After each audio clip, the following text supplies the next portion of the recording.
How to find and copy your USDT ERC20 address on Metamask Wallet. I'm going to actually show you how to do this in 1 minute. So let's dive right into the video.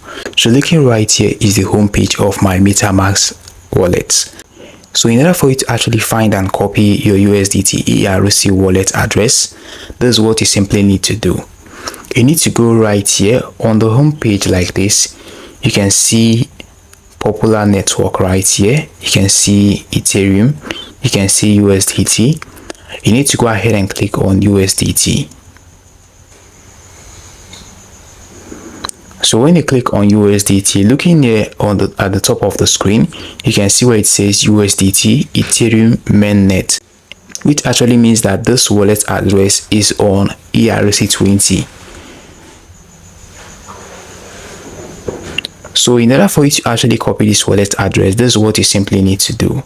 You need to come right here where you can see receive. You can see the receive button right here.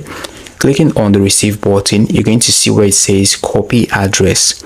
So copying this address, you've been able to copy your USDT ERC20 wallet address or Metamask wallet.